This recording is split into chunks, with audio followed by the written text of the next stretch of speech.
Hey guys, it's TRIZE here, and we're getting the most power out of these naturally aspirated inline 4, 5, and 6 engines. We're doing a rare triple header of building these 3 engines. That's because the tuning for each one is similar to one another. I got the timestamps listed in the description and in the video if you want to go through each one or a specific engine you're looking for. So let's start off with the inline 4.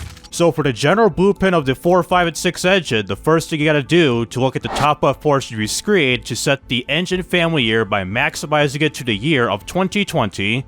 And starting with this inline 4 engine, you may choose any of the 4 block materials that you may choose from. I'm gonna select magnesium for the sake of weight and mostly everything. And for the bore and stroke, this applies for all 3 of these engines, as you must set the bore and stroke right here by maximizing it to 120 millimeters to get the inline 4 engine size to 5,429 cubic centimeters, or about 5.4 liters, with a dual overhead cam 5 valve. And again, for the head materials, any of the 3 that you may choose from, I'm going to choose aluminum silicone for the sake of weight and all that.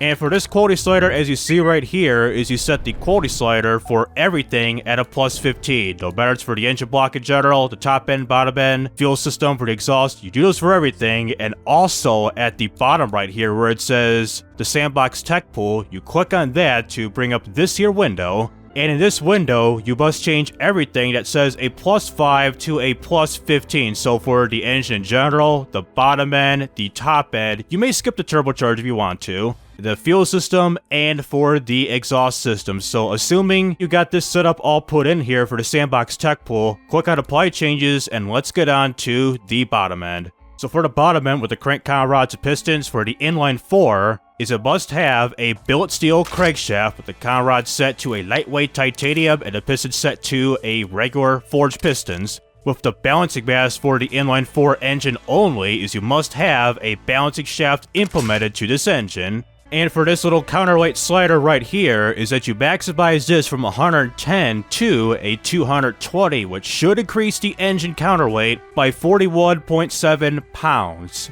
For the compression with this engine and all the others in general, is that you maximize this bad boy to a 16.0 to 1 ratio at extreme level, with the cam profile also maxes out to a full racing setting at 100. With the springs and lifters just 9 clicks up by setting it to a 59, with VVT at all cams, with the RPM limit set to 8,600 RPM for all 3 of the engines, the 4, 5, and 6. And after skipping over the turbocharger, so for the fuel system, we're going to be selecting the direct injection throttle per cylinder setup with a racing intake with the manifold size set to a 94, a very large boy, alright. But the fuel type we're going to be using is good old nitromethane, basically the ones we use in top fuel dragsters, funny cars, and all that good stuff. With the ignition timing map right below it set to a -5 by advancing it as much as possible for the slider. With the fuel mapping right next to it set from a 50 to a 54.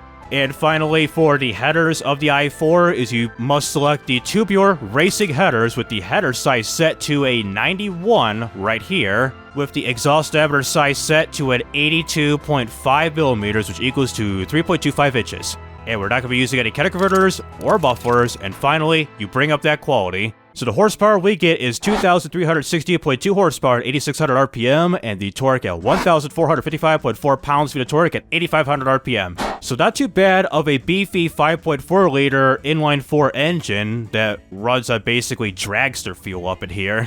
And also, if you were to use a harmonic damper, well, unfortunately, a harmonic damper, it just fails in terms of the piston stress. As we can see right here, the pistons have failed due to excessive RPM. So kids, for this engine only, use a balance shaft. Now moving on to the inline 5 engine, so assuming we got the same block material, the same engine family capacity size, which this right here will be set to 6.8 liters with the same bore and stroke maxed out, and the same type of heads and valves, same thing for the crank counter rods and pistons before the balancing mass up here. So you change from a balancing shaft to a harmonic damper to increase a little bit of power, but this will increase the engine stress in general, unfortunately. And the top end, same compression, cab profile, springs, all that good stuff, including the engine RPM. No turbocharger still because of it being naturally aspirated. Same thing for the fuel type, including the fuel system, manifolds, and all that good stuff. And for the exhaust, only for the exhaust, only right here, is you set this to a 95.2 millimeters, which equals to 3.75 inches.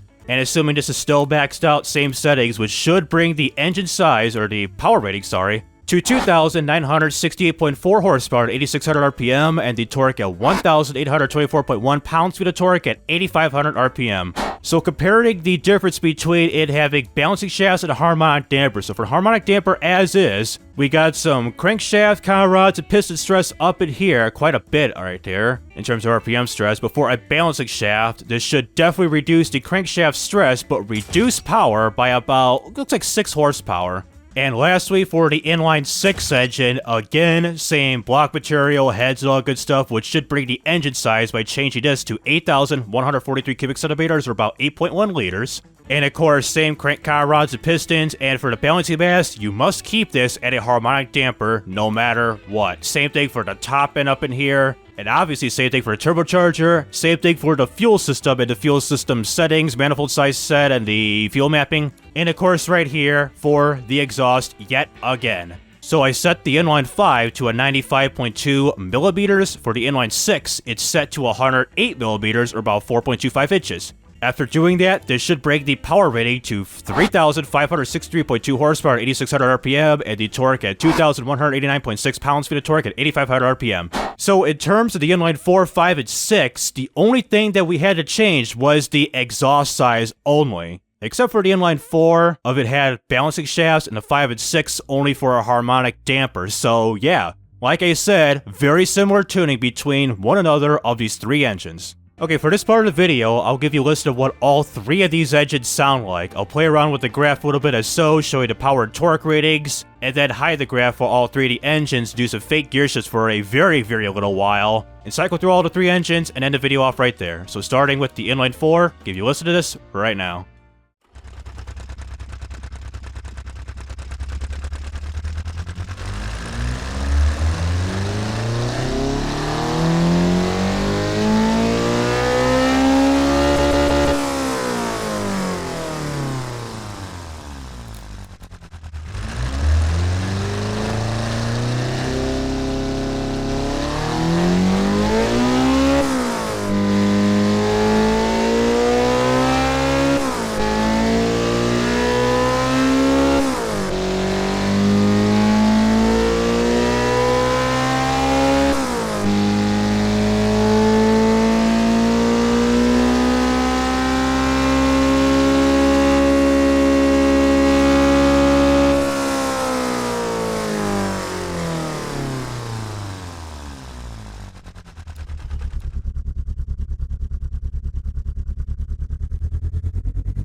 So in general, the Inline 4, 5, and 6, all 3 of these engines sounds menacing at the high end. And also, it pretty much had a sloppy power torque. Mainly the torque how it goes up and down, levels out, and then peaks out 8,500 RPM. Same thing for the power, goes up, whoop-de-dooey, goes up, and then stops at 8,600 RPM because of the extreme power drop-off beyond 8,600 RPM. So they'll do it with automation the car company Tycoon gave with the naturally aspirated inline 4, 5, and 6 engines. It's quite interesting that the exhaust size only mattered to get as much power as possible. I could say the same thing with the Boxer 4 and 6 engines, but I'll try to get a video on those 2 engines when I get the chance in the near future. And for those who are interested in this type of content, please be sure to like and subscribe so you won't miss out on any videos like this in the future. So this is TRIZE Rising Up, and signing out.